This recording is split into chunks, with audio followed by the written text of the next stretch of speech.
ഉള്ള തുറന്ന ചർച്ചയായതുകൊണ്ട് നൂരിഷ തരീഖത്തിനെ സംബന്ധിച്ചാണ് ഞാൻ ചോദിക്കുന്നത്.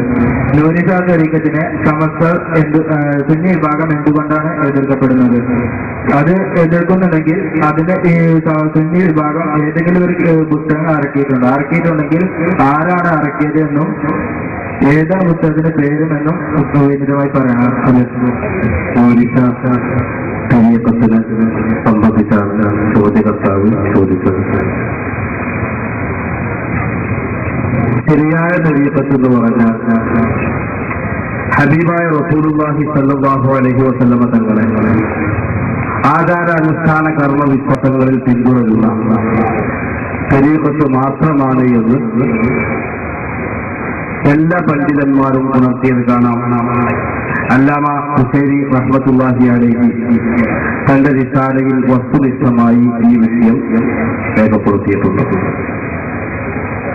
ഇസ്ലാമിക ആദർശങ്ങൾക്ക് വിരുദ്ധമായ വ്യത്യസ്തങ്ങളായ ആശയങ്ങളും ആദർശങ്ങളും വെച്ചുപുലർത്തുന്ന ഒരുപാട് തരീഖത്തുകൾ, കൂറ്റൂർ കൈക്കാത്ത കോരൂർ തരീഖത്ത്, അതുപോലെ തവള തരീഖത്ത്, കിണറ്റിലിറങ്ങിയ ഔലിന്റെ തരീഖത്ത്, ഈ കേരളക്കരയിൽ 209 ഈ വിനീതന്റെ പഠനം നടത്തിയിട്ട് വ്യാജ തരീഖത്തുകൾ നമുക്ക് കാണാൻ കഴിയും.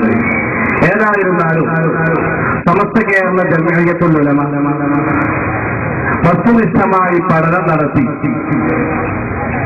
അഹ്ലു സുന്നത്തി വൽ ജമാഅത്തിന്റെ ആദർശ വിശ്വാസങ്ങൾക്ക് വിരുദ്ധമായ 17ഓളം വിഷയങ്ങൾ കണ്ടെത്തിയ ഒരു വിഭാഗമാണ് അത് എന്ന് സമസ്ത കേരള ജംഇയ്യത്തുൽ ഉലമയുടെ 1974 കാലഘട്ടത്തിൽ പഠനം നടത്തിയ 5 പണ്ഡിതന്മാരുടെ പഠന റിപ്പോർട്ടിൽ വ്യക്തമാക്കിയതായി കാണാം.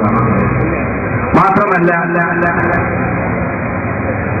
60ാം വാർഷിക സോമനീറിൽ ഈ വിഷയം വളരെ വ്യക്തമായിക്കൊണ്ടു തന്നെ കാര്യകാരണ സഹിതം വ്യക്തമാക്കിയിട്ടുണ്ട് എന്ന്